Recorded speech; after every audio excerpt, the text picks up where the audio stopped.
Kisah laba-laba dan merpati lindungi Rasulullah di Gua Sur dalam perjalanan hijrah. Al-Kisah, kafir Quraisy begitu marah ketika mengetahui Nabi Muhammad SAW telah tidak ada di rumahnya, meski telah berhari-hari dalam pantauan dan dikepung. Orang berselimut yang dikira Nabi ternyata adalah Ali bin Abi Thalib. Pengejaran pun langsung dilakukan. Mereka mengerahkan ahli pelacak jejak padang pasir demi mendapatkan Nabi, hidup atau mati. Tanpa mereka ketahui, Nabi dan Abu Bakar sebenarnya belum jauh. Mereka bersembunyi di Gua Sur. Gua kecil di sisi timur kota Makkah. Gua ini terletak sekitar 6 km 3,5 mil dari Makkah dengan tinggi kira-kira 2,8 meter, panjang sekitar 3 meter dan dengan lebar antara 1,5 sampai 2 meter dengan mulut gua yang kecil. Sementara, bala tentara Quraisy telah menyebar ke seluruh penjuru. Keyakinan mereka, Nabi mengarah ke Madinah yang kala itu masih bernama kota Yasrib. Tidak ada yang mengetahui persembunyian Nabi di Gua Sur, kecuali keluarga Abu Bakar yaitu Abdullah putra beliau, kedua putrinya Asma, dan Aisyah serta pembantu setianya Amir bin Fuhairah. Tugas Abdullah sehari-hari berada di tengah-tengah orang Quraisy, untuk menyadap informasi mengenai sikap mereka terhadap Muhammad. Amir bertugas menggembalakan ternak milik Abu Bakar, untuk menghapus jejak apabila Abdullah mengirimkan makanan di Gua Sur, menyiapkan susu dan daging. Asma dan Aisyah memasak menyediakan makanan di rumah kemudian diantarkan oleh Abdullah untuk Nabi dan ayahnya. Setiap Abdullah berangkat ke Gua Sur atau kembali, di belakangnya selalu diikuti oleh Amir dengan ternak kambingnya yang banyak, menghapus jejak Abdullah, agar tidak diketahui oleh orang-orang Quraisy. Singkat cerita, pencarian kaum Quraisy telah sampai di sekitar Gua Sur.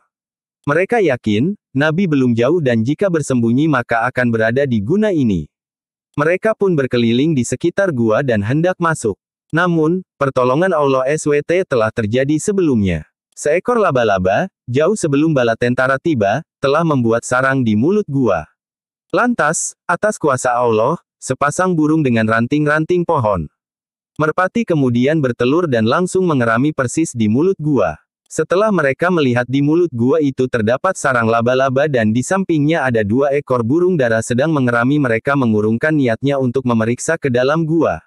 Ini adalah detik-detik yang sangat menegangkan, terutama pada sahabat Abu Bakar yang setia menemani Rasulullah dalam hijrahnya. Abu Bakar melihat kaki-kaki mereka, sehingga beliau berbisik kepada Nabi, "Wahai Rasulullah, sekiranya mereka melihat ke bawah telapak kakinya, pasti akan melihat kami." Nabi menjawab, "Wahai Abu Bakar, apa yang kamu kira bahwa kita ini hanya berdua? Ketahuilah, yang ketiganya adalah Allah yang melindungi kita." Hari-hari berikutnya, terasa lebih lega dan tidak begitu mengkhawatirkan. Peristiwa itu diabadikan dalam Al-Quran, sebagai berikut. "Jikalau kamu tidak menolongnya, Muhammad, maka sesungguhnya Allah telah menolongnya, yaitu, ketika orang-orang kafir, musyrikin Mekah, mengeluarkannya dari Mekah, sedang dia salah seorang dari 2 orang ketika keduanya berada dalam gua, di waktu dia berkata kepada temannya, 'Janganlah kamu berduka cita, sesungguhnya Allah beserta kami.' Maka Allah menurunkan ketenangannya kepada Muhammad, dan membantunya dengan tentara yang kamu tidak melihatnya, dan Al-Quran menjadikan orang-orang kafir itulah yang rendah. Dan kalimat Allah itulah yang tinggi. Allah Maha Perkasa lagi Maha Bijaksana." QS, Al-Taubah, pukul 9.40. Setelah 3 hari berada di Gua Sur, Nabi SAW dan Abu Bakar pergi berhijrah ke Madinah dengan mengendarai 2 ekor unta yang telah disiapkan Abu Bakar. Segala persiapan dan bekal untuk perjalanan telah disiapkan oleh Asma dan Aisyah, kakak beradik putri Abu Bakar yang sangat setia membela Nabi. Selain menyediakan 2 ekor unta, Abu Bakar menyiapkan uang sebanyak 5-6 ribu dirham. Itulah sisa kekayaan yang dimilikinya. Said Ramadan, Fiqh Al-Sirah, Hal 83. Perjalanan Nabi dan Abu Bakar melewati jalan yang sulit yang tidak bisa dilalui orang, untuk menghindari pengawasan kaum musyrikin Quraisy.